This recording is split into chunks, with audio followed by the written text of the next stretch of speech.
C'est bon, tout le monde m'entend? Super, donc bonsoir à tous.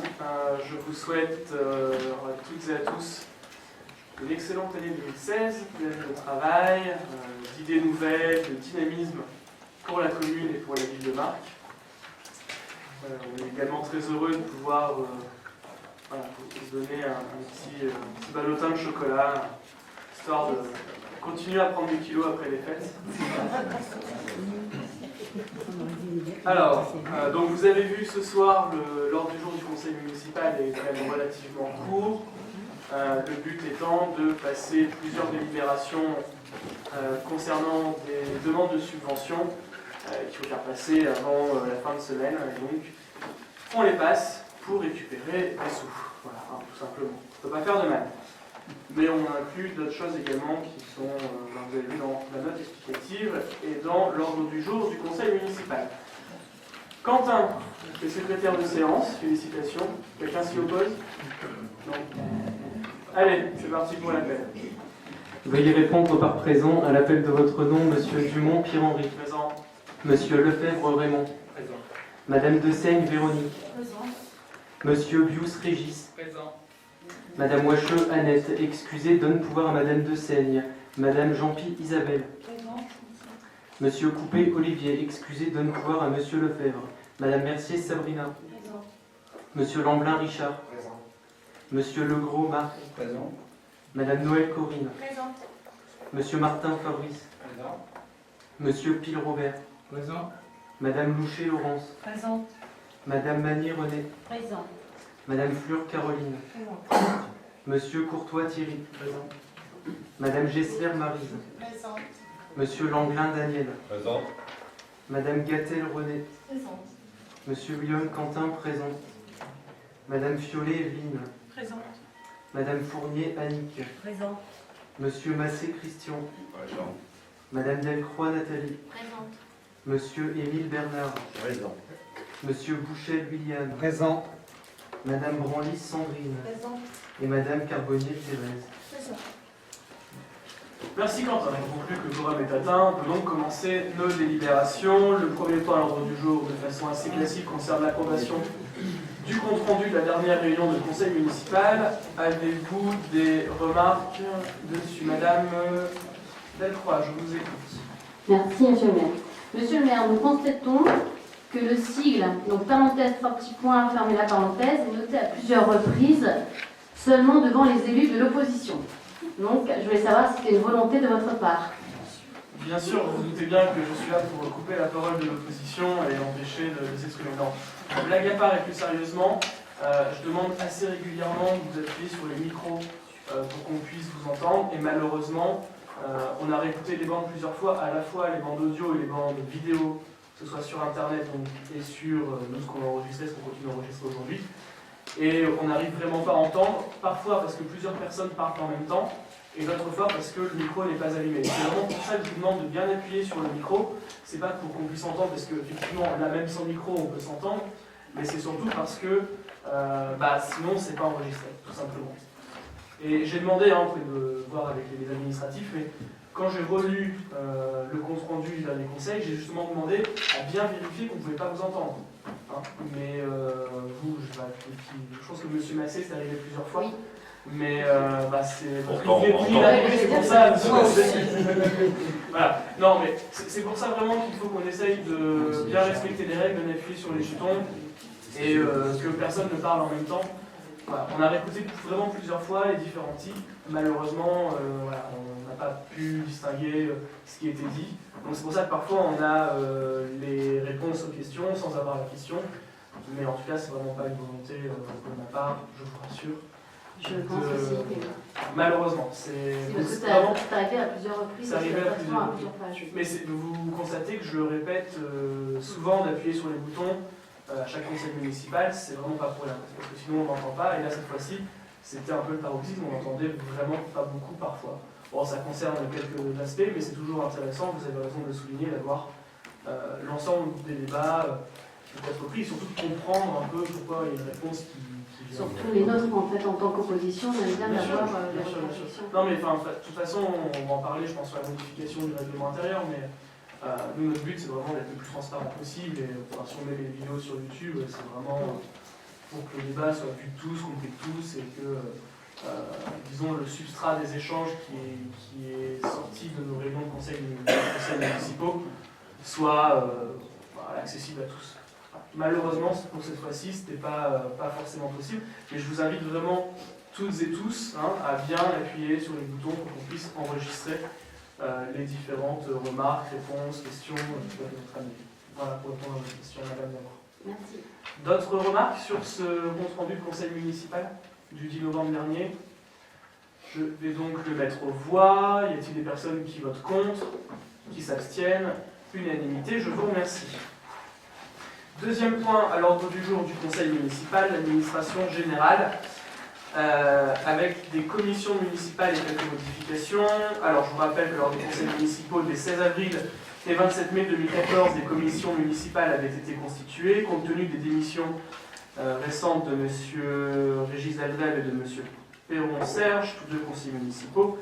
Il y a donc lieu de pourvoir au remplacement par la désignation de nouveaux élus au sein des instances concernées par leur départ, c'est-à-dire la commission achat, la commission d'appel d'offres et la commission locale d'évaluation des transferts et des charges qu'on appelle CLET.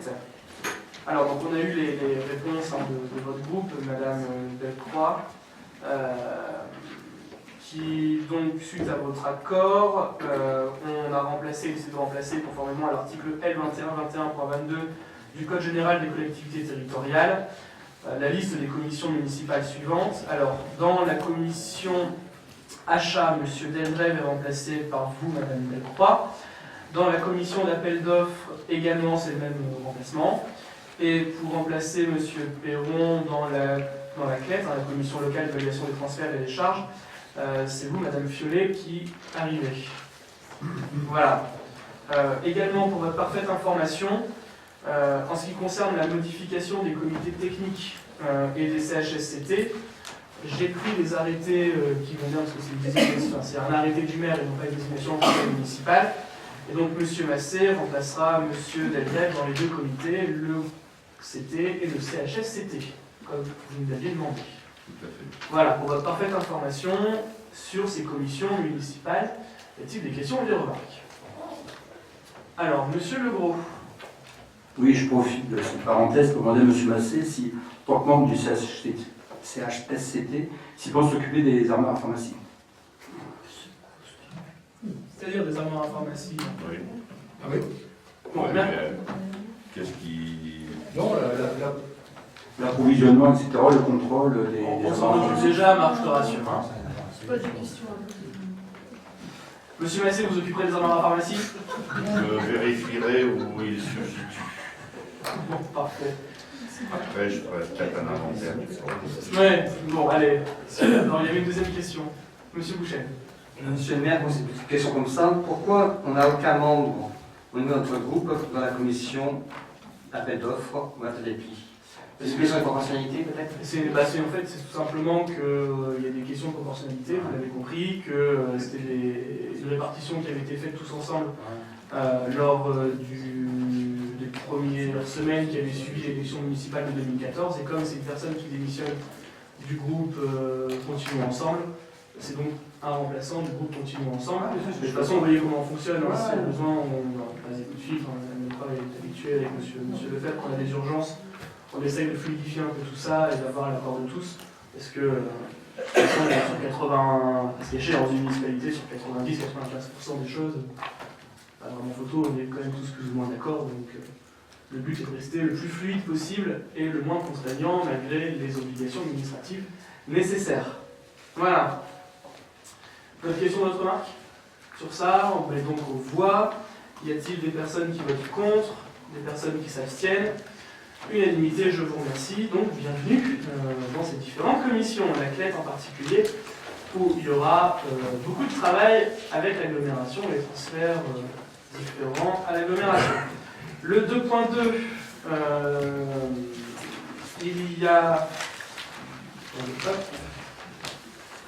Voilà, 2.2, les comités consultatifs. Une petite modification des comités consultatifs. Alors, je vous rappelle que lors des conseils municipaux des 27 mai et 23 septembre 2014, Nous avions créé 17 comités consultatifs. Et de la même façon, avec les 2 démissions précédemment données lors du point précédent, il y a lieu de pouvoir au remplacement de M. Delgrève et de M. Perron dans ces comités consultatifs. Pour mémoire, il s'agissait des comités urbanisme, développement économique, prévention, sécurité, fort vert et travaux. On a donc de la même façon remplacé dans les mêmes groupes. Et après les accords de Mme Delcroix, Mme Fiollet et de M. Massé, nous allons procéder aux différents remplacements conformément à l'article L2121.22 du Code général des collectivités territoriales. Donc pour le comité urbanisme, messieurs Perron et Delgrève sont remplacés par monsieur Massé et madame Fiollet. Pour le comité développement économique, monsieur Delgrève est remplacé par madame Delcroix. Pour le comité prévention sécurité, monsieur Delgrève est remplacé par monsieur Massé. Pour le comité fort vert, monsieur Perron est remplacé par madame Fiollet. Pour le comité travaux, monsieur Perron est remplacé par monsieur Massé. Voilà. Y a-t-il des questions, des remarques ? Personne. On met donc au vote. Qui vote contre? Qui s'abstient? Unanimité. Je vous remercie. Le prochain point, le 2.3, qui est la modification du règlement intérieur. Alors, je vous rappelle qu'à ce jour, on a déjà un peu déploré le sujet.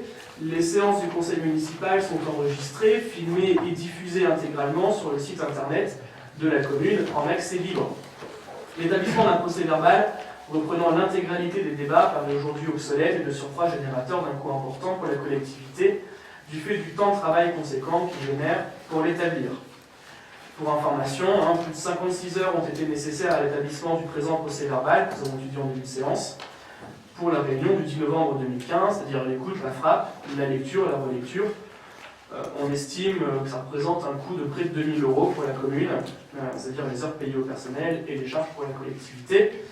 Et je vous propose donc désormais de prévoir l'établissement d'un procès-verbal reprenant les points saillants des débats, bien évidemment sans couper la parole de l'opposition, c'est pas le but. L'article 29 du règlement intérieur sera ainsi formulé. Donc on fait une phrase qui serait « Les séances publiques du conseil municipal sont enregistrées, filmées et diffusées sur le site internet de la ville en accès libre. Elles donnent lieu à l'établissement d'un procès-verbal reprenant les points saillants du débat et le reste ne change pas. » Donc c'est-à-dire qu'en fait, on rajoute qu'elles sont filmées et diffusées sur internet et on enlève l'intégralité des débats en passant par des points saillants du débat. Voilà, je mets cette délibération. Monsieur le maire, s'il vous plaît. Alors, dans quel ordre? Madame Delcroix, monsieur Emile. Monsieur Emile, on n'a pas encore entendu ce soir. Merci, monsieur le maire. Je n'ai pas d'ordinateur, le seul écran dont je dispose, c'est celui-ci. Donc vous comprendrez que c'est un peu difficile pour un message, ça va, mais pour lire tout un compte rendu. Donc si c'est possible, j'attacherai du prix à avoir la version papier qui, bien sûr, a participé aux frais d'impression. Le problème, c'est pas les frais d'impression, monsieur Emile. Le problème, c'est le temps passé par les agents qui ne peuvent pas faire autre chose pendant ce temps-là. Je comprends, mais de toute façon, il y a un compte rendu qui est fait. Le compte rendu reprendra bien in extenso les débats sur les points importants. C'est-à-dire que nous, ce qu'on veut supprimer, c'est tout ce qui est un peu superflu et qui n'a aucune raison de se retrouver dans des débats. Le but, c'est vraiment de raccourcir un peu ces temps de fabrication d'un compte rendu qui nous prennent vraiment un temps fou. Je vous donnais les chiffres, on est à quasiment 60 heures, 2 000 € en termes de coût pour la commune, juste par rapport au salaire et au temps passé par les agents. Au moment où tout est diffusé sur Internet, en accès libre, je trouve que c'est un coût superflu, mais une fois de plus, il y aura un procès-verbal, mais comme c'était le cas lorsque vous étiez avec votre groupe en charge, c'est-à-dire que le procès-verbal n'était pas total des débats, il était succinct, mais on va en couper quelques parties, tout du moins, tout ce qui n'était pas nécessaire à la compréhension des débats, et pour bien comprendre les positions de chaque groupe, parce que c'est bien évidemment ce à quoi on s'attachera. Voilà. Donc il y aura toujours une version papier, je vous rappelle. Donc il reprendra toutes nos interventions. Il reprendra, ce ne sera pas mot par mot ce que vous avez dit, mais tout le monde comprendra dans nos comptes rendus ce que vous avez voulu dire, quelle est votre position, et bien évidemment le but c'est que chacun comprenne bien comment est-ce qu'on est arrivé à la décision, quelles sont les positions de chacun. Bien évidemment, pas plus, le but n'est pas de diminuer la parole de l'opposition ou de la majorité, puisque de toute façon c'est diffusé intégralement sur Internet. Donc, je vous rassure sur ce point, monsieur. Je m'abstiens. Très bien, c'est noté, monsieur Émile. D'autres remarques? Madame Delport, vous avez une remarque? Oui. Alors, donc, qui a la capacité de déterminer les points saillants? Ce sont les agents qui voilà, vont resuivre le débat, mais de la même façon, hein, c'est ce que vous faisiez quand vous étiez en charge des affaires. Vous ne pouvez pas me commencer à me dire que c'est quelque chose qui ne se fait pas, alors que c'est vous qui le faisiez auparavant. Enfin, c'est un peu... Non, j'ai pas posé la question de savoir qui. Non, mais c'est peut-être votre question, mais c'est ma réponse. Oui, bah justement, ma question, c'est de savoir qui détermine les points saillants. Les agents. Ce sont les agents. Les comptes rendus, je les lis qu'à la fin pour une dernière vérification, pour éviter les fautes d'orthographe, voilà, des choses. Par exemple, quand on parlait tout à l'heure des petits points, des parenthèses, etc., pour bien vérifier qu'en effet, on ne peut pas comprendre et qu'on n'entend pas ce qui est dit. Mais si vous diffusez l'intégralité du conseil municipal en ligne, il y aura moins de travail que si vous faites des montages. Non, mais Coupé, si vous... non, mais forcément, le temps sera beaucoup plus... sur Internet, le débat sera intégralement diffusé. D'accord, donc il y aura l'intégralité du sur conseil Internet, municipal. Mais c'est juste la version papier qui peut faire 50 pages hein, pour les plus grands conseils municipaux sera un petit peu plus synthétisé que ce qu'il y a actuellement. Donc on voudrait que la notion d'intégralité soit notée dans le règlement ainsi que le délai de mise en ligne. Alors, Parce que le délai de mise en ligne de 3 à 7 jours après le conseil municipal, c'est très bien, mais une information à la population 3 semaines après le conseil municipal n'ayant pas d'intérêt. alors, on va essayer de reprendre la modification ensemble, on va essayer de travailler. Les séances publiques du conseil municipal sont enregistrées, filmées et diffusées intégralement sur le site internet de la ville en accès libre. D'accord? Alors, pour le délai, je pars sous contrôle de M. Philipson qui est en charge de ça et qui actuellement filme. Je sais que c'est toujours quand même un petit peu long pour prendre les rushs, etc. Donc honnêtement, je ne suis pas sûr qu'on puisse tenir l'intégralité sur 3 à 7 jours. Par contre, de toute façon, il y a le compte-rendu sommaire de mémoire qui est toujours affiché dans les 5 jours, c'est la loi. Donc on affiche le compte rendu, un premier compte-rendu avec les différentes délibérations, les positions sur les différentes questions de chacun dans un délai de 5 jours qui est affiché, mis en ligne et sur l'entrée de la mairie. Et à côté, il y aura le compte-rendu qu'on mettra dès qui sera prêt, dès qu'on peut. Mais le but, c'est vraiment de raccourcir ce temps là où on passe plusieurs dizaines d'heures à faire. Donc, est-ce que si on met, on rajoute intégralement après diffuser, hein, ça vous convient? La ligne, elle donne lieu à l'établissement du procès-verbal reprenant les points saillants du débat. C'est ça qui m'ennuie un petit peu, c'est Alors, le terme des points saillants. Dites-moi ce que vous mettez. L'intégralité du conseil municipal, sans Ah bah non, c'est ce qu'on avait actuellement. C'est une synthèse. Voilà. Alors, Les points synthétisés. oui, le point. Elle donne lieu à l'établissement d'un procès verbal synthétique.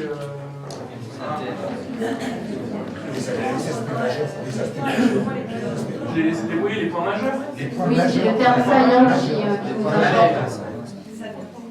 Donc, je vous fais une lecture. Voilà. De toute façon, les votes, c'est déjà pris dans le compte rendu complet dans les 5 jours. Hein. Donc, alors, les modifications. Les séances publiques du conseil municipal sont enregistrées, filmées et diffusées intégralement sur le site internet de la ville en accès libre. Elles donnent lieu à l'établissement du procès verbal reprenant les points majeurs du débat. Ça vous convient? À tous, ça vous convient? Allez, et ben merci pour cette co-construction. Il n'y a pas d'autres modifications dans le règlement intérieur. Y a-t-il d'autres questions, d'autres remarques? Je mets donc la délibération modifiée. Oui, madame Fiol. Excusez-moi, j'ai simplement besoin d'une précision. On est bien d'accord, la population narquoise, si elle ne peut pas se déplacer à la mairie, n'aura pas de compte-rendu si elle n'a pas accès non plus à Internet. Ah, mais comme c'est déjà le cas actuellement, et de toute façon, comme c'était le cas avant, et Oui, c'est parce que justement, il y a certains membres de la population narquoise qui nous ont fait la réflexion. Et on met, si vous regardez bien, dans les gazettes municipales, on a 2 à 4 pages selon le nombre de conseils, où on reprend de la même façon les points importants du conseil municipal, très clairement, pour expliquer un peu ce qui se passe dans les conseils municipaux. Donc c'est déjà dans les gazettes municipales, dans les bulletins municipaux. C'est déjà le cas depuis... Oui, Richard? Oui, donc juste pour rajouter 2-3 petites choses, parce que des choses sur lesquelles on travaille un peu, et de toute manière, on s'oriente clairement sur ce qu'on appelle la dématérialisation un maximum, parce que c'est quand même un coût plus papier, imprimante, etc., qui n'est pas négligeable. Donc, de toute manière, les documents seront mis à disposition sur des plateformes sécurisées, bien sûr, je veux dire avec un mot de passe, etc. Maintenant, rien n'empêche d'accord? Donc ça, de l'avoir sous format électronique, maintenant libre à chacun, selon son équipement individuel, de l'imprimer ou pas, de chez lui ou de ce... Ça, c'est un premier point. Un deuxième point, l'un n'empêche pas l'autre, c'est-à-dire que sur demande, pourquoi pas, là, faire ponctuellement une impression qui sera forcément recto verso, d'accord, pour des besoins spécifiques parce que les personnes ne sont pas équipées. Mais en s'orientant de toute manière clairement vers la dématérialisation un maximum des documents qui nous sont transmis. Sur le point qui est soulevé sur les personnes qui ne peuvent pas se déplacer, etc., nous, ils nous passent un petit coup de fil et puis on leur donne. Hein. Enfin, vraiment, le but, c'est que l'information, enfin, vous voyez bien comment on fonctionne, quand on essaie de faire tout dans la plus grande transparence possible, d'essayer vraiment que tout le monde soit intéressé à la vie communale, et on n'a vraiment aucun intérêt à cacher des choses, parce qu'il n'y a rien à cacher en fait. Donc, Non, c'est pas une histoire de cachet, c'est surtout une histoire d'accès à l'information, parce que si on prend le hameau des DM ou le Fort Vert, non, si les gens DM, vont ils pas... ont le NRAZO. Oui, mais s'ils ne viennent pas sur Marc Centre, automatiquement au niveau de la communication... je vous rassure. Je parle des personnes aussi d'un certain âge, ils ne vont pas forcément sur Internet. Je comprends bien, mais je vous rassure, il y a quasiment personne, voire personne qui vient en mairie consulter les procès-verbaux classiques qu'on affiche dans les 5 jours. Donc, si vous voulez, voilà, si on respecte les formes. Maintenant, si les gens désirent avoir les informations, ils nous appellent, ils passent un coup de fil, et puis on leur envoie, il n'y a pas de problème, vraiment, c'est pas un souci. Pour compléter, je pense qu'on peut imaginer quelque chose comme une inscription, comme une inscription à la newsletter. Alors peut-être, vous allez me dire encore une fois, oui, d'accord, mais quelqu'un le fait pour ces gens-là. Alors ils vont bien quand même réussir à trouver quelqu'un qui accède au site internet, dire voilà, je souhaite m'inscrire, obtenir la version papier, et auquel cas on s'arrange. Non mais de toute façon, il y a toujours moyen d'avoir l'information, et vraiment dans essayer de faire que tout le monde ait accès à l'information. Et bon, c'est vrai que quand on a des conseils municipaux où parfois ça fait 200, 300, 400, 500 vues, bon, c'est quand même intéressant parce que c'est aussi des gens qui, pas forcément tous de la ville de Marc, hein, peut-être des communes extérieures, mais au moins voilà, l'information circule, chacun peut avoir ses positions qui sont reprises, et c'est ça qui est intéressant, qui fait la démocratie locale. Voilà, alors, d'autres questions, d'autres remarques sur ce point? On va donc passer au vote. Qui vote contre? Madame Belcroix vote contre. Qui s'abstient?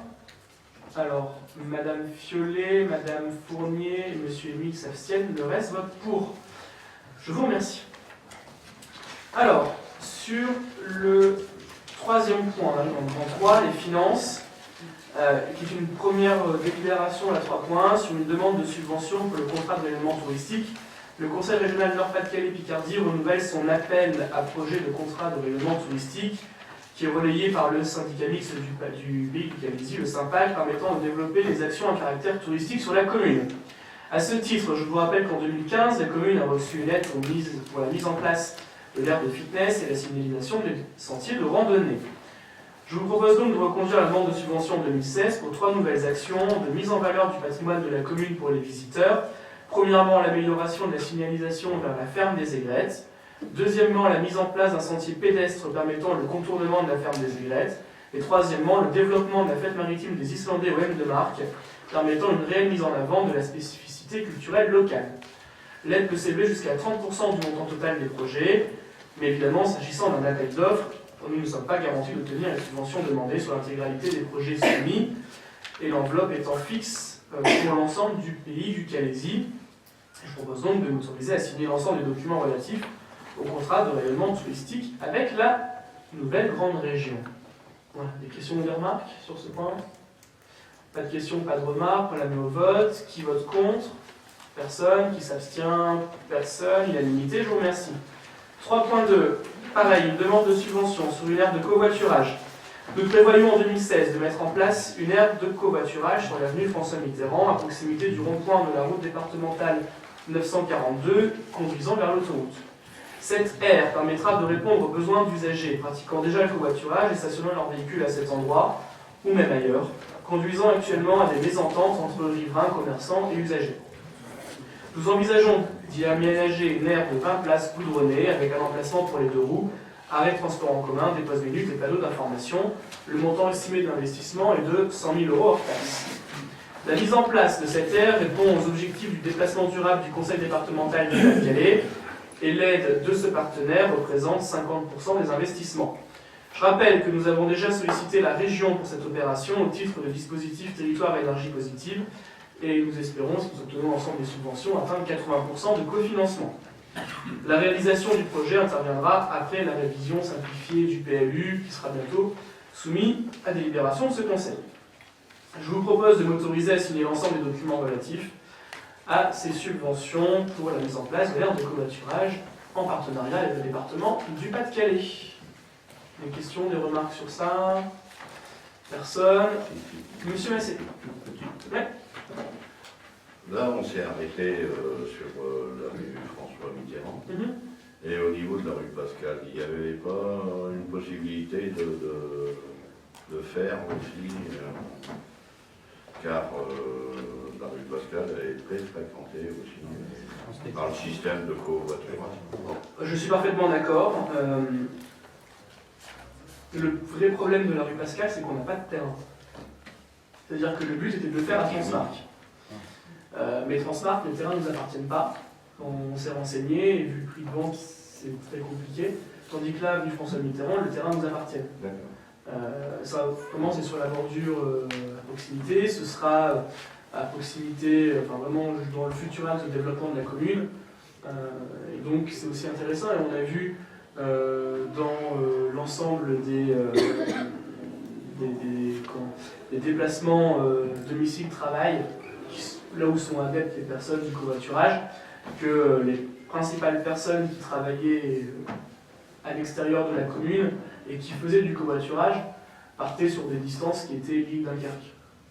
Donc, plutôt, voilà. Ça ne résout pas la question de ceux qui prennent le TGV à Fretin. Il y en a quand même. Il y en a quand même. Mais l'idée, ce sera aussi d'essayer de les inciter, ces personnes-là, à aller utiliser l'aire de covoiturage, d'un côté ou de l'autre. Pour tout vous dire. On fait là où on a les terrains, tout simplement. Merci. Pour éviter des coûts supplémentaires d'acquisition de terrain, de foncier, de viabilité. Dans l'avenir, éventuellement, ça pourrait se faire. Dans l'avenir, éventuellement, ça pourrait se faire. Avec, on verra. Et vous avez bien vu qu'en mettant 20 places, on limite quand même déjà l'espace. C'est une première phase de test, en fait, vraiment pour voir quel est le retour de la population sur cette aire de covoiturage. Mais partout où il y a des aires de covoiturage qui ont été mises à proximité des axes autoroutiers, sur l'ensemble du canton de Marque, par exemple, que ce soit à Nouvelle-Église ou à Saint-Floquin, ça fonctionne plutôt très bien. Donc, autant en profiter et donner ce service nouveau à la population. Voilà. Merci. De rien, monsieur Massé. D'autres questions, d'autres remarques? Je vais donner la délibération aux voix. Y a-t-il des personnes qui votent contre? Personne. Qui s'abstiennent? Personne. Unanimité. Je vous remercie. 3.3. Demande de subvention à la DETR, donc la dotation d'équipement des territoires ruraux pour l'église des M. Les services de l'État, et en particulier la commission départementale des élus pour la DETR, ont lancé, comme chaque année, un appel à projet auquel la commune de Marque peut candidater. À ce titre, la commune s'était vue attribuer en 2015 des aides pour les 2 premières phases de la réhabilitation de l'église des M et pour la mise en place de citernes de protection incendie. Un grand nombre d'opérations peuvent être subventionnées via cette DETR. Dans ce cadre, nous souhaitons candidater à cet appel à projet pour les phases C et D de la réfection de l'église des M au titre des travaux de mise en sécurité des édifices culturels, propriétés communales non classées. Seules la maçonnerie, la charpente et la couverture peuvent bénéficier de cette aide. La dépense totale correspondante est estimée, alors c'est même plus une estimation, là c'est très précis, à 346 041,81 €. L'aide peut s'élever jusqu'à 25% du montant total des projets, mais s'agissant d'un appel d'offres, il n'est pas garanti d'obtenir les subventions demandées sur l'intégralité des projets soumis, l'enveloppe étant fixe pour l'ensemble de l'arrondissement de Calais. Je propose donc de m'autoriser à signer les différents documents pour cette subvention. Voilà. Y a-t-il des questions ou des remarques? Madame Delcroix. Oui, monsieur le maire, sur les 346 041,81, cela concerne simplement la charpente, en fait les parties subventionnées ou alors le montant total des travaux de la phase C et D. Non, le mémoire, c'est les parties subventionnées. Hein. On a retiré le chauffage. On a retiré le chauffage. C'est que Donc il n'y a vraiment que les trois principales... la maçonnerie, la charpente et la couverture. Et on rajoute les vitraux. Et les vitraux. Mais ça, c'est pas pris en compte dans les 25%, les vitraux. Si c'est pour. D'accord. Il y a vraiment juste la phase chauffage qui est pas prise Mais en qui n'est compte. pas dans les 346 000. Mais qui n'est pas dans les D'accord. 346 000, mais on est en train de voir, et l'électricité, on est en train de voir des subventions ailleurs. Mais disons que pour la DETR, ça ne rentre pas dans la DETR, donc on a un peu saucissonné pour rentrer dans les clous de la DETR. D'accord, non, c'est bien. Pour ajuster les dossiers au mieux. Merci. De rien, madame. Monsieur le maire, je crois que vous avez parlé des défis culturels, c'est cultuel. Où est-ce que c'était? Oui, bah, c'est culturel, vous avez raison. Mais c'est culturel et cultuel. Actuellement, les églises et les monuments religieux en général sont à la fois cultuels et culturels.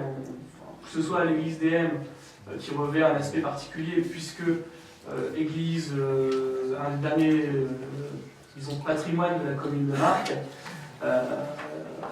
on a bien l'ambition de faire également des choses culturelles également dans cette église. Par exemple, on peut penser à l'inauguration et la réception des travaux.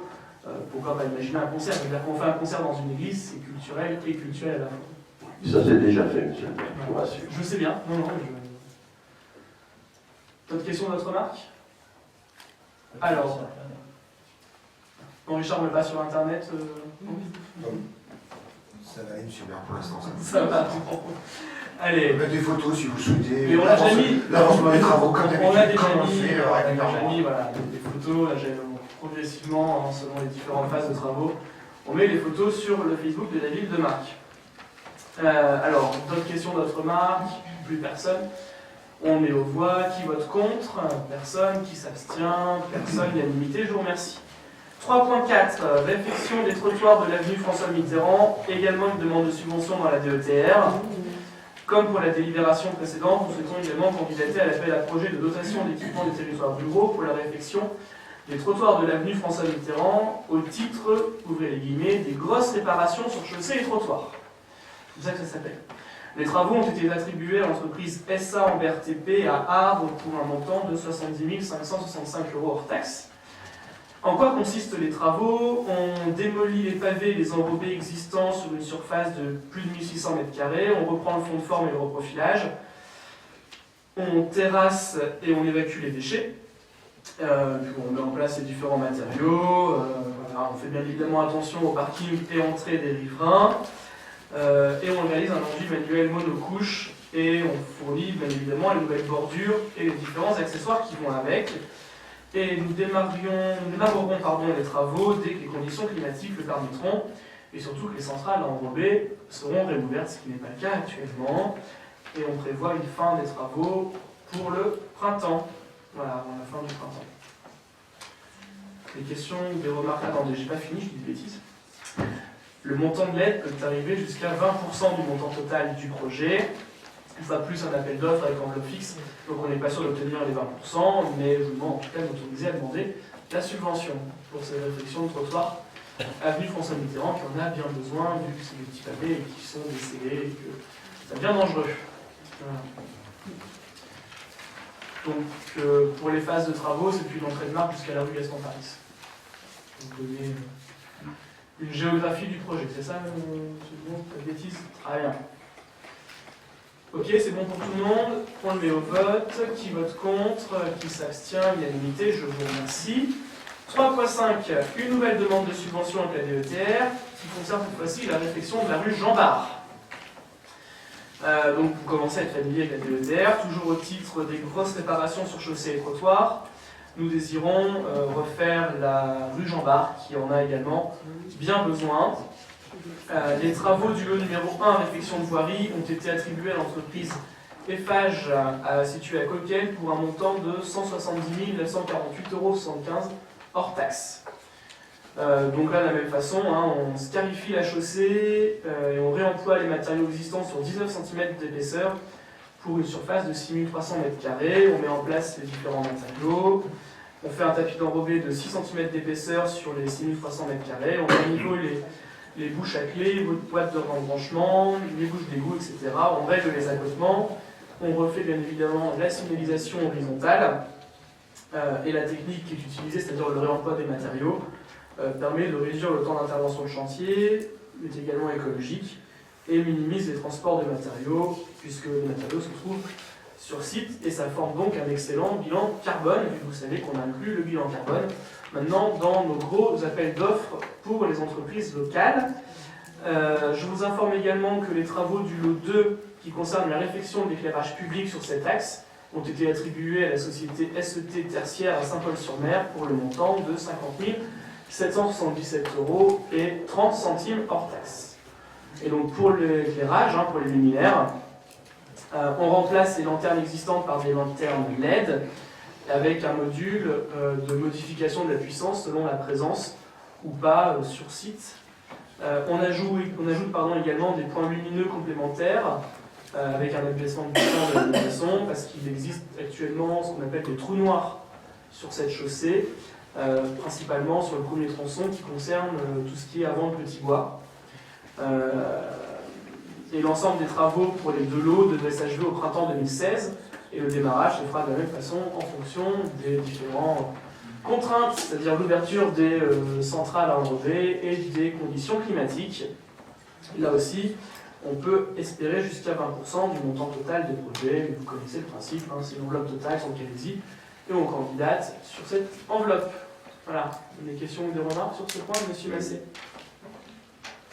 Donc les travaux prennent de la route de Gravelines, y compris Bois-Jardot, Petit Pont, Rampol, jusqu'aux abords de la plus grosse agglomération. Alors, ça va donc depuis l'embranchement avec la route du Fort-Vert, et ça remonte jusqu'au pont. Jusqu'au pont. Et entre. Et après jusqu'à l'entrée des. Donc, oui, donc toute la route, quoi. Et tout. Voilà.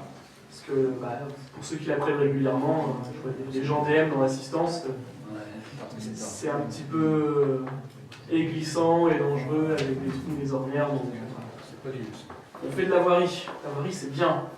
Parce que souvent, les entreprises font des prix intéressants et ça demande moins d'entretien et c'est très intéressant de faire de la voirie. Donc, on en profite.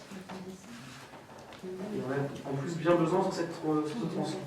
Des questions, des remarques? Des questions, monsieur Émile? C'était la même question, monsieur le maire, avec la précision suivante. Donc, ça va de la route de Gravelines jusqu'au début de la rue Roblin. Jusqu'à l'entrée des N. Presque jusqu'à la rue des Islandais, jusqu'au panneau. C'est ça. D'accord, merci.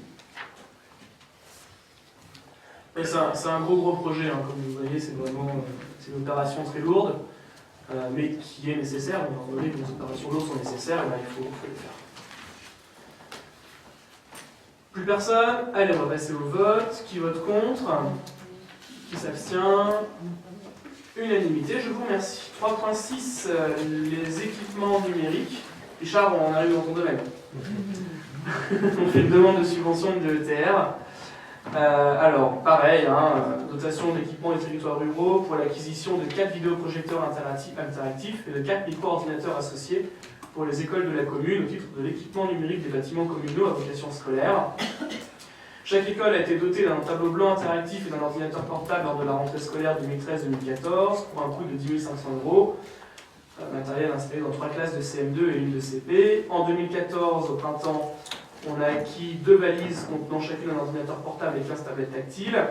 La classe mobile permet de déplacer les tablettes des classes en classe selon les besoins. Le coût est de 22 900 €. Aux vacances d'automne 2015, dans chaque école élémentaire, un dispositif de sécurité Internet, qu'on appelle un pare-feu plus communément, a été installé pour un coût de 6 468 €. Une valise contenant un ordinateur portable et 15 tablettes est en cours de livraison à l'école Victor Hugo pour 11 797 €.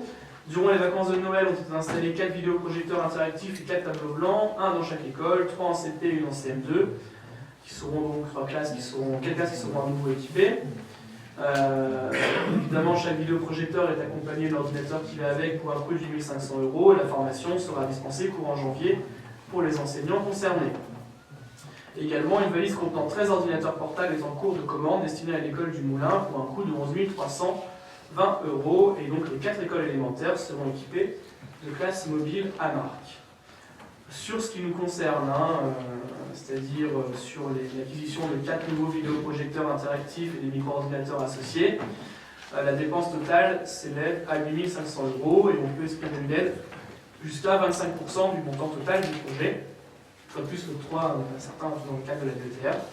Et je vous propose donc de m'autoriser à signer les différents demandes de subvention. Voilà. Des questions ou des remarques sur ça? Oui, madame Delcroix. En fait, c'est une remarque sur l'ensemble des points, des projets dans leur totalité. Si le montant, la part de la commune, en déduisant bien sûr les subventions, représente un demi-million d'euros d'investissement. Donc on voulait savoir si vous avez la totalité des subventions, est-ce que vous êtes en capacité d'investir dans tous ces projets, sinon lesquels seront la priorité de vos projets, la ville? Alors, monsieur Lefebvre, est-ce que... De toute manière, même si on n'a pas les subventions, les commandes sont déjà réalisées, sont déjà signées. Donc les subventions aujourd'hui vont apporter que du bonus dans notre budget. Parce que là, les subventions déduites représentent déjà un demi-million d'euros. C'est ce qui était prévu au budget.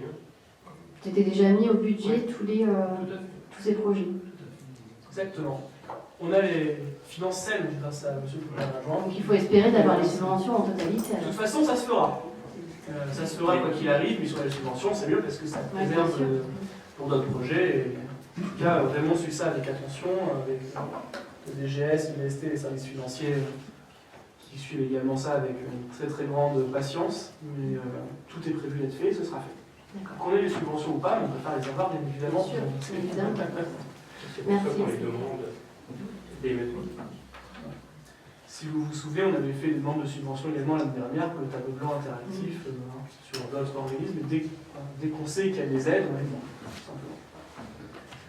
Pour baisser les coûts, parce que c'est quand même du matériel important d'un point de vue pédagogique, mais qui coûte certaines sommes, et je sais que Corinne y veille, qu'il y ait une égalité de traitement entre toutes les écoles. Voilà. Donc, on fait une égalité de traitement entre toutes les écoles. D'autres questions, d'autres remarques? C'est bon?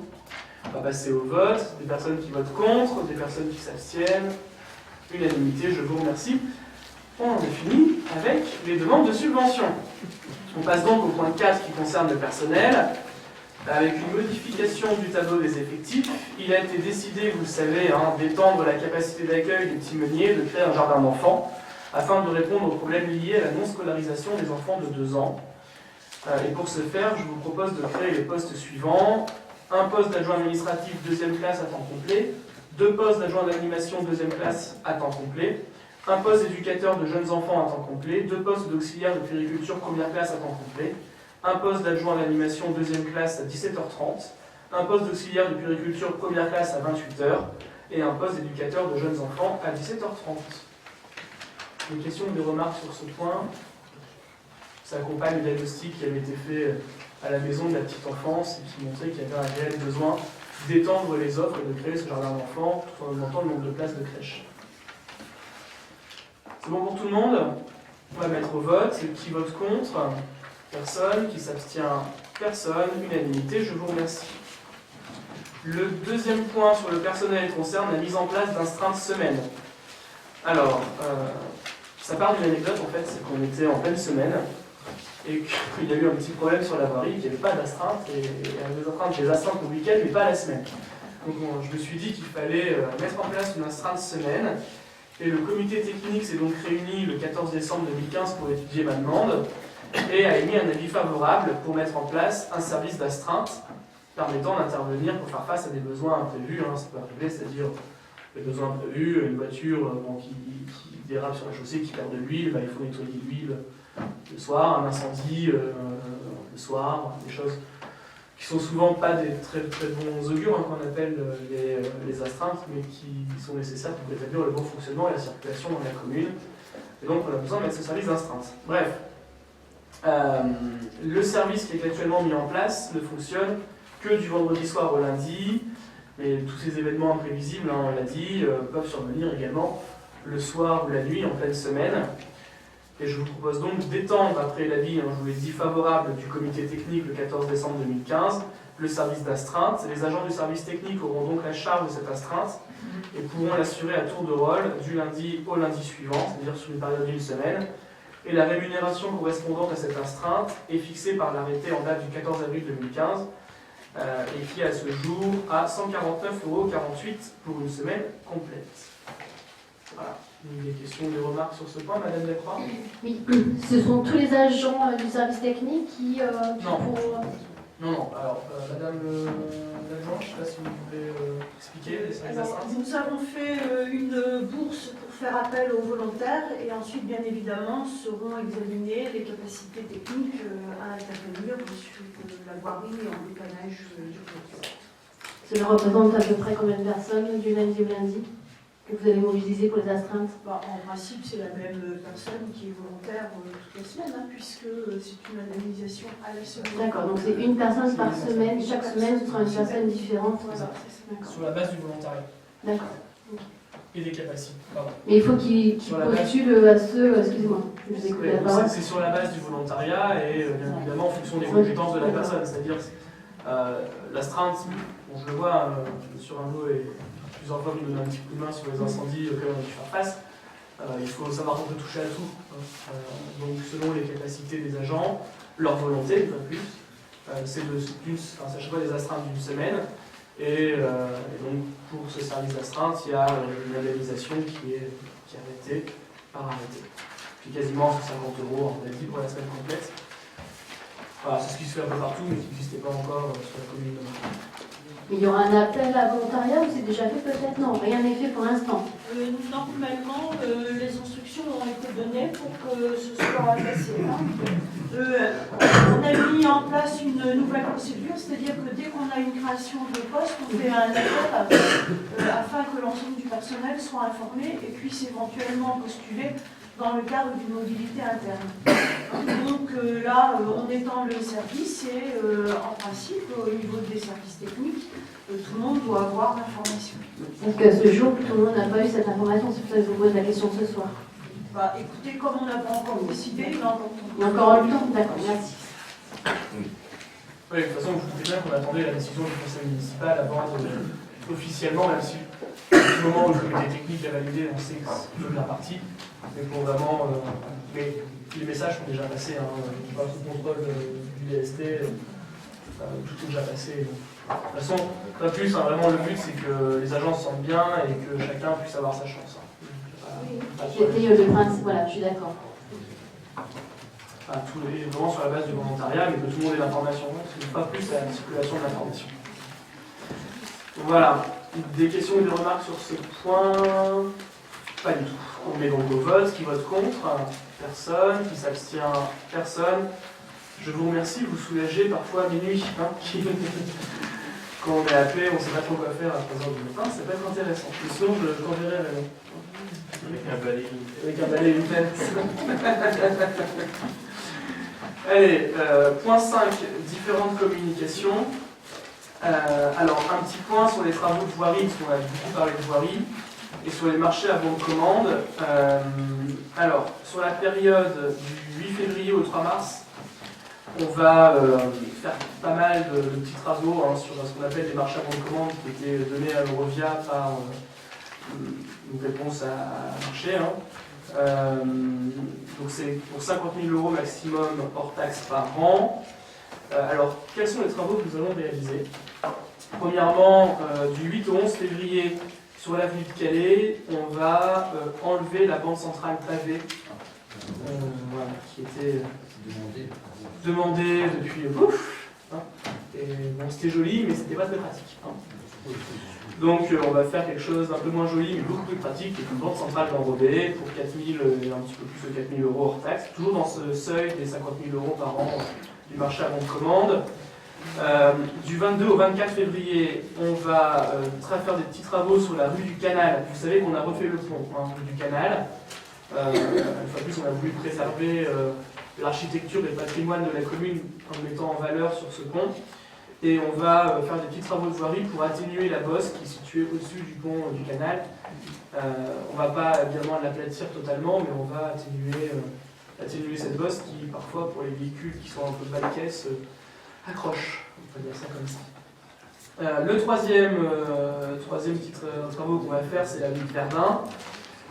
Nous allons, pour à peu près 5 000 € hors taxe, du 22 au 24 février, refaire 115 m² de trottoir existant qui était en triste état. Voilà. La rue Molière, du 17 au 19 février, on va refaire 170 m² de trottoir pour un montant d'un petit peu plus de 11 000 €. Rue du Stade, du 29 février au 3 mars, On va refaire quelques aires de retournement et des portions d'enrobés qui nécessitaient également pour un peu plus de 10 000 euros. Du 9 au 11 février, rue Robelin, nous allons refaire partiellement 15 mètres carrés de trottoir existant pour 3 000 euros. L'avenue de l'aéroport du 10 au 11 février 2016, on va refaire 15 mètres carrés de trottoir existant pour un peu plus de 3 000 euros.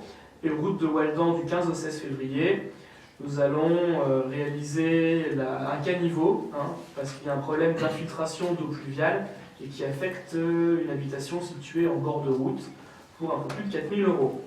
Voilà, donc sur le marché à bonne commande qui a un seuil de 50 000 euros, on va faire 367 mètres carrés d'enrobés de voirie, 325 mètres carrés d'enrobés de trottoir, 219 tonnes de graves seront utilisées sur ces différents chantiers.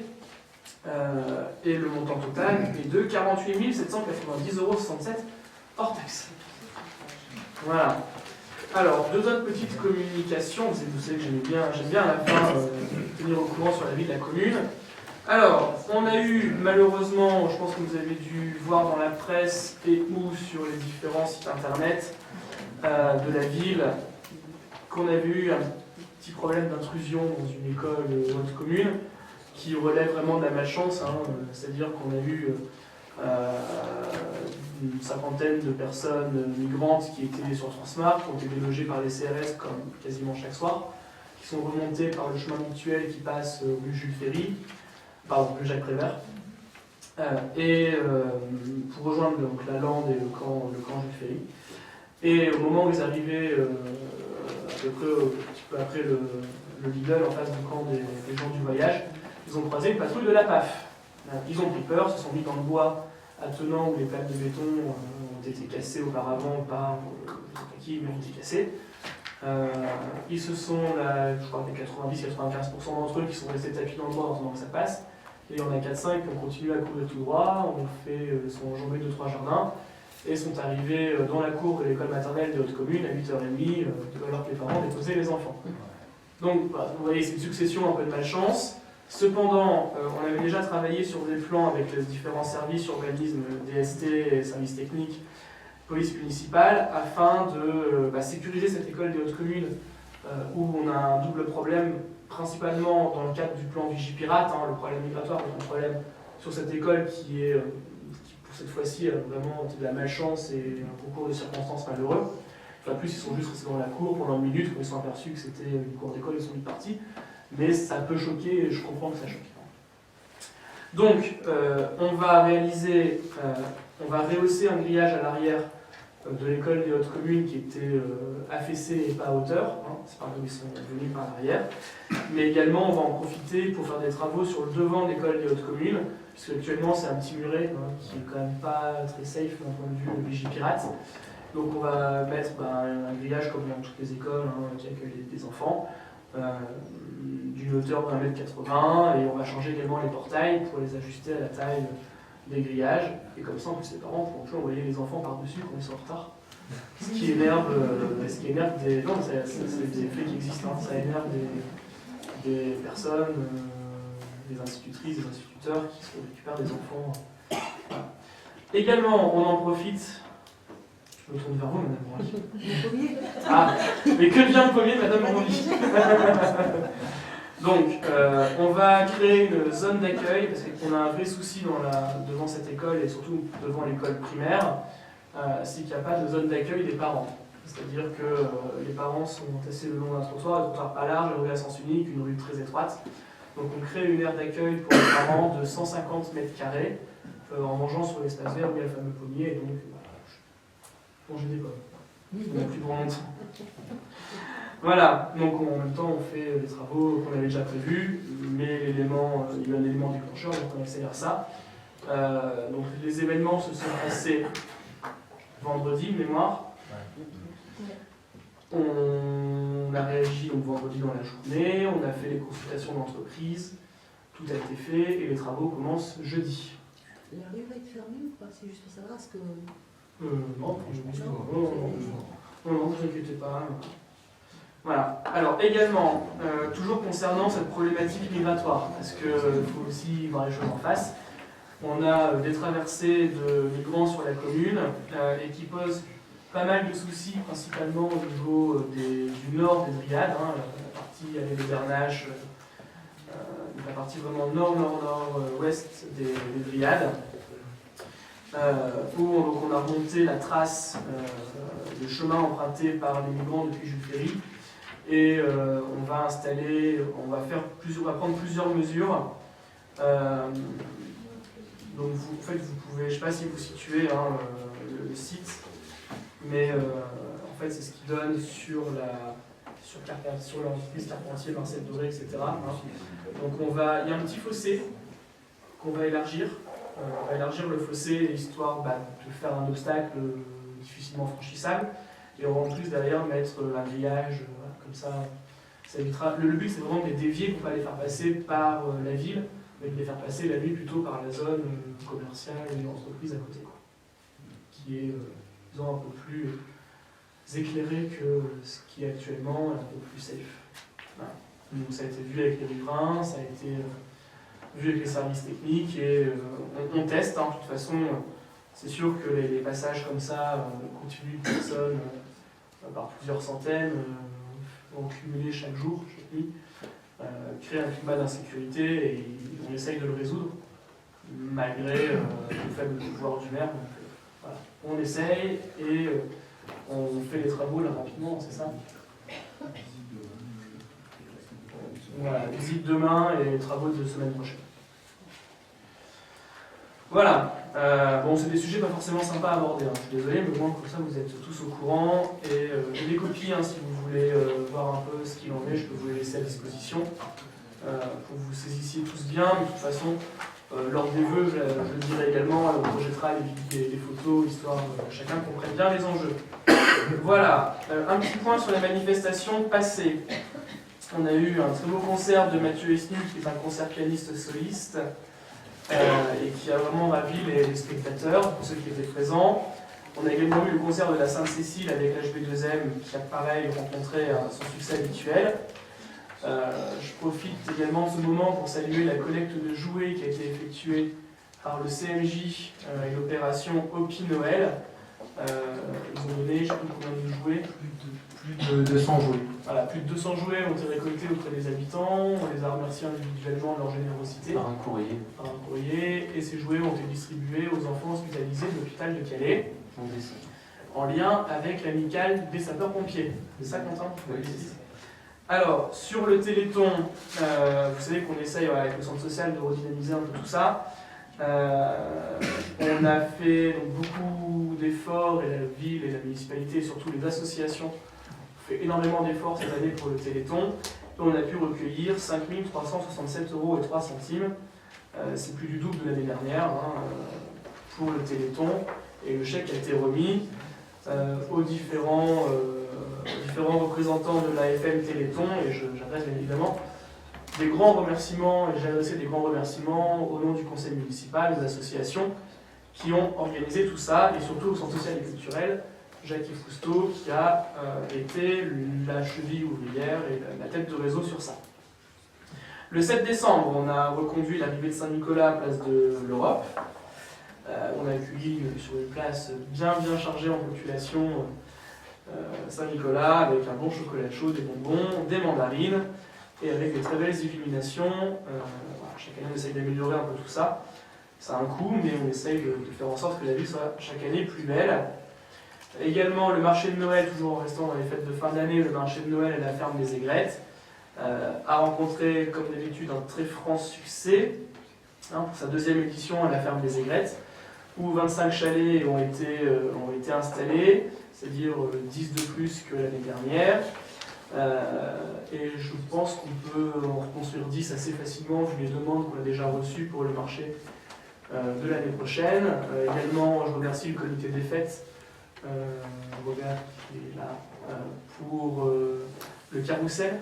Le carrousel qui a été mis à disposition gratuitement de tous ceux qui venaient. Et c'était une très belle ambiance, et également Fabrice, merci à nos amis allemands du jumelage qui ont ramené leur spécialité avec un petit schlaps des familles qui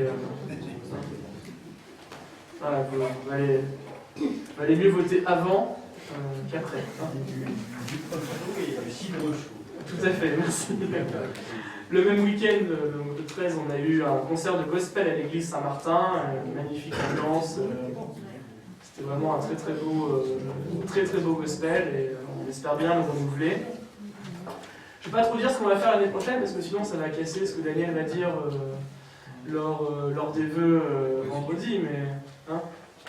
Si vous dites tout, monsieur le maire, après je ne peux plus rien faire. Ah, je suis désolé, Daniel. Donc je ne dis plus rien. Voilà. Alors, bien évidemment, j'en ai déjà un petit peu parlé, les élections régionales ont eu lieu les 10 et 13 décembre dernier. On a obtenu un taux de participation au deuxième tour de 55% de votants. Et puis on a eu 2 élus marquois. Félicitations, madame la conseillère régionale, pour votre élection et félicitations à Jean-Michel Tacoué qui est du Fort Vert et qui représente la fédération des chasseurs du Pas-de-Calais. À Marc, on n'avait jamais eu de conseiller régionaux, là on en a 2 d'un coup. C'est quand même une belle performance. Donc c'est bien. Hein, c'est bien, Marc est une ville de plus en plus reconnue sur le territoire de la région, et donc on peut que s'en féliciter, et grâce à notre action commune et à la décision, on connaît tous les conditions dans lesquelles la nouvelle majorité est arrivée à la région, et vraiment il y a une décision qui devait être dure à prendre, qui a été prise, et je la salue parce que parfois il faut savoir se serrer les coudes pour sauver ce qui peut l'être. On va dire ça comme ça. Merci de le faire remarquer. Merci. Mais en plus, on a 2 élus marquois. Alors, les manifestations à venir. Bah si, je veux quand même dire qu'on a des vœux. Hein, voilà, on a des vœux de la commune ce vendredi 15h. Oui, bon, ça va. C'est après les vœux de l'amour, c'est très bien. Ce vendredi 15 janvier à 19h à la salle des Dryades. Alors, changement, hein, c'est salle des Dryades. C'est pas salle Uversement, hein, salle des Dryades. Ne faisez pas les cons, allez pas à la mauvaise salle. Donc on accueille à partir de 18h30. Si vous n'avez pas donné votre petit papillon, donnez votre petit papillon. Hein, comme ça on sait qui vient, on peut préparer des places, etc. M. Bouchel, vous l'avez rendu de mémoire? Non, par téléphone. Par téléphone. Bon. Je suis ça avec attention, vous voyez. Et le 29 janvier à 20h30, nous avons le retour des Thibotins, très classique en fin de janvier. Et qui viennent à Marc avec NAO, négociation annuelle obligatoire par le comité des fêtes et de la culture. Cher Robert, voilà, l'affiche c'est ça. Donc pareil, place en vente un peu partout, venez nombreux. Ça me permet de terminer ce conseil municipal. Il y a encore l'article... Voilà, l'article L2122 du CGCT, les marchés publics, les procédures adaptées. Est-ce que c'est la peine que je vous fasse lecture? C'est bon, vous l'avez tous. Hein. Voilà, alors, Madame Delphine, vous demandez la parole. Oui, en parlant de travaux, justement, j'ai une petite question. La structure qui est située rue du Stade et qui accueille l'association Transcendance a eu un 3e carreau de cassé dernièrement. Elle a été remplacée une nouvelle fois par une planche en bois.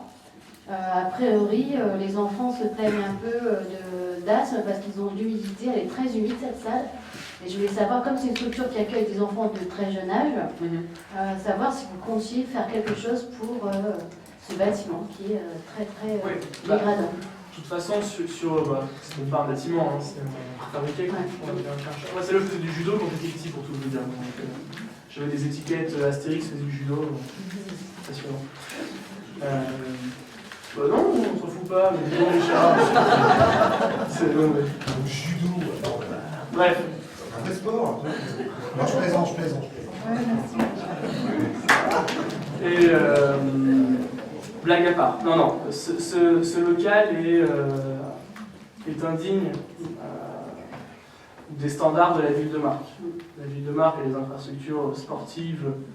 Olivier n'est pas là parce qu'il accompagne ses enfants chez le médecin, mais des infrastructures sportives d'une très grande qualité qui ont été entretenues à travers le temps, à travers les années. D'autres très très belles qui ont été construites, hein, et vraiment, on peut vraiment rien dire sur ça.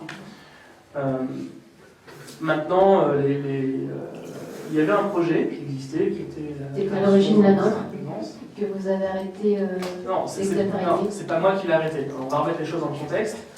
En tout cas, il était bien présent et bien ficelé. Il était ficelé, il était présent, sauf qu'il était cofinancé par l'agglomération.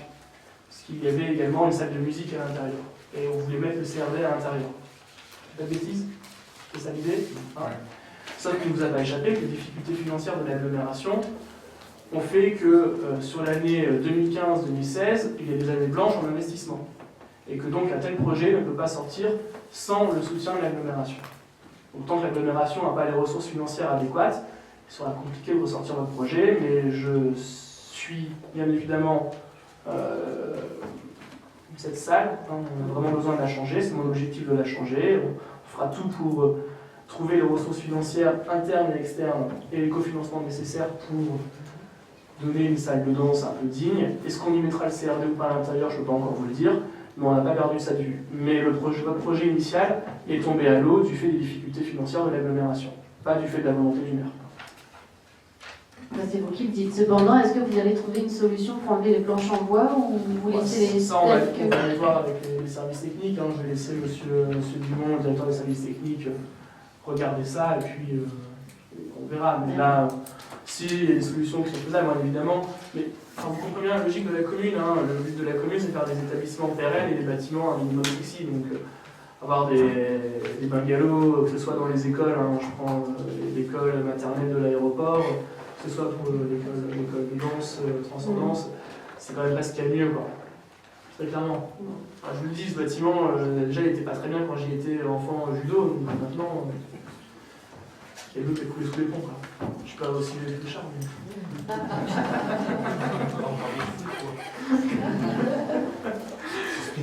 Voilà. Ça répond à votre question? Oui, merci. Merci. D'autres questions? On peut clôturer ce conseil municipal. Je vous attends tous vendredi 19h à la cérémonie des vœux de la ville de Marc. Vous avez tous bien compris que c'est aux Dryades. Voilà, venez nombreux, ça va être sympa. Merci beaucoup. À vendredi. C'est trop long ce que je me dis bien, franchement...